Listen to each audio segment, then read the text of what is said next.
Tignan nyo nga yan. Ganyan. Sa amin po sa Pasig, ito magkaulam nilugaw, piniritong bawang, at saka okoy. O ito pa.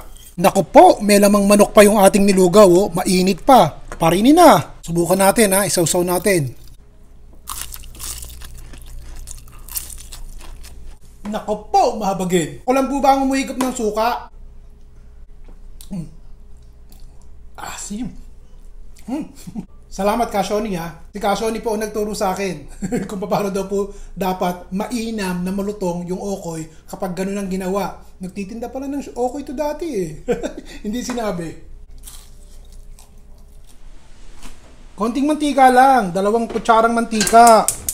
Painitin po natin yan. O ganire, bawang. Madalian lang to para lang po may ma-partner tayo dun sa ating okoy. Luya. Naglalagay po ako sa lugaw ng luya. Lagyan na po natin ng manok. Ito po yung lechon manok. Yung mga dulo-dulo, kinuha ko. Mga pakpak-pakpak. Konting laman. Para po may lasa. O 1 kutsarang patis. Kung ayaw pong maglagay, bahala kayo. Pampalasa. 1 chicken cube. O 4 na tasa ng tubig. 2 muna lalagay ko kasi po ganito gagawin ko. Ilalagay ko na po itong malagkit sinain ko na habang nagluluto ako ng okoy. Ilagay na po natin dyan. Sabi sa inyo lugaw-lugawan lang to. Para lang po meron tayong ma-partner dun sa ating okoy. O ganun lang. 1 gatang na malagkit lang ang inilagay ko Lagyan ko po ng konting kasuba para may konting kulay. O madalian lang Tignan nyo, kumukulo na. O yan na, lugaw na. Kapartner na nung ating okoy. Sasandukan ko na kayo. Diba? Magkapartner po yan. Konting laman. Lagyan natin ng laman. Sibuyas na mura. Niritong bawang. Nako po, ang sarap. Kain na. Mainit yung lugaw Umpisahan po natin yan sa 1 itlog. Batiin po natin yung itlog. Alam nyo, kung susundan nyo po talaga itong aking mga ricado eksakto, talagang malutong ang okoy na lalabasan nyo. Timplahan po natin ng asin, konting paminta. Pagsamahin po natin yung kalahating tasang cornstarch, kalahating tasang harina. Haluin po natin yan. Dahan-dahan po natin ilagay dito sa ating binating itlog. Haluin po natin. Ito po ay 1 tasang tubig. Pero hindi ko po isasama lahat. Uutik-utikin ko. Pero sasabihin ko sa inyo sa huli kung gaanong tubig ang nagamit ko. Basta dahan-dahan lamang. Pwedeng magdagdag pero hindi na pwedeng magbawas. Kaya dapat utik-utik lang. Todo na po natin itong ating harina at saka cornstarch. Konting tubig. Maging matyaga lang po kayo sa paghahalo at nang mawala yung buo-buo. Konti pa. Wala na po akong atsuete food color na kulay orange. So ito po yung ilang patak ng food color. Uli po ang ating paghahalo. O kung susundan nyo ang nailagay ko po kalahating tasa ng tubig. Nakikita nyo naman, di ba? Yun lang po ang ilalagay nyo. Kung gusto nyo talagang maging malutong ang inyong okoy. Katulad ng ginawa ko. Ganito po malabnaw. Pero hindi naman masyadong malabnaw. Hindi rin kalaputan. Ganyan po ang consistency. Magsimula po tayo sa kamote. Ganito pala ang maganda at ang maayos na paggawa ng okoy kung pambenta. Di pala dapat sama-samahin lahat. O ang lahat po ng nakikita nyo na idadagdag ko na ricado mga ritaso galing dun sa lumpiang sariwa na ginawa natin ng 1 araw. O ito naman, ito po ay singkamas. Tingnan nyo, konti-konti lamang. Lalagay ko na po ang recipe tsaka yung eksaktong sukat ng mga ricado dito sa baba. Ito naman po, repolyo. Kung mapapansin nyo, ang hiwa po ng mga gulay pare-pareho para madaling maluto at sabay-sabay. Tapos, yung aking repolyo, nako, ito natuklasan ko.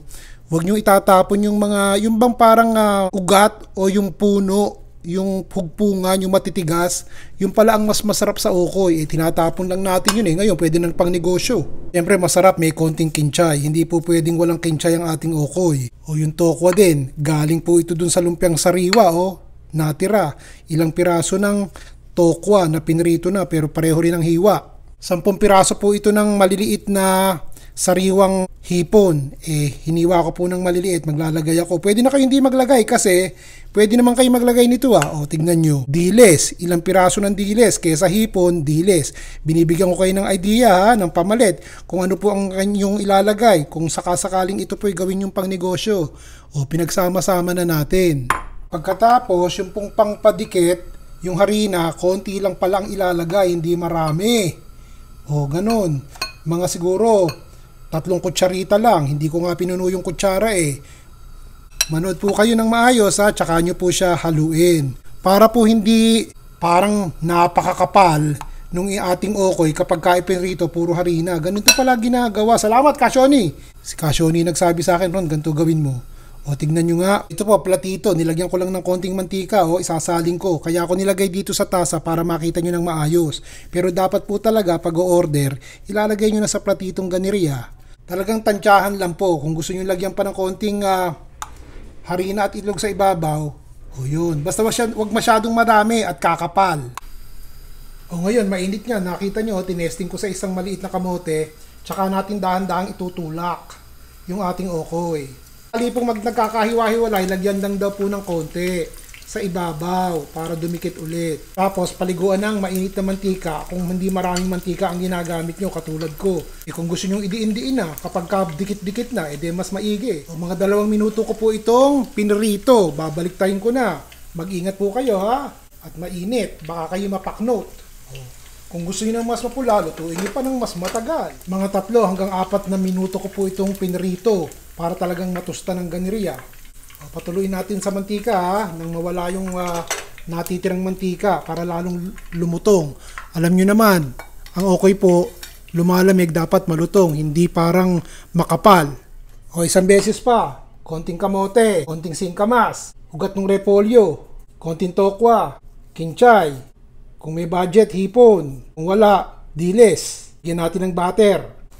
Haluin po natin. Isalin natin sa platito. Tulak ulit natin sa platito. Yun. Lagyan pa natin konti sa ibabaw. Babaliktad ko na po. Yun. Mas maganda itong pangalawang ginawa ko. Hanguin na natin at baka masunog naman. Tignan nyo nga yan. Ganyan. Hanguin ko na. Pangatlo. Isa pa. Tignan nyo, buong-buo na. Tsaka tostado na eh. Oh, ang ganda. Tignan. Oh, ito pa. Dito ko na ilalagay.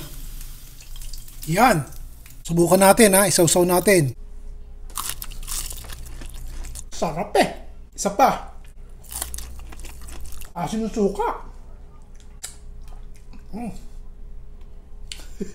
Kung gusto niyo po ng malasa at malutong na okoy, yung pag lumamig na, malutong pa rin. O sundan niyo po itong recipe na to.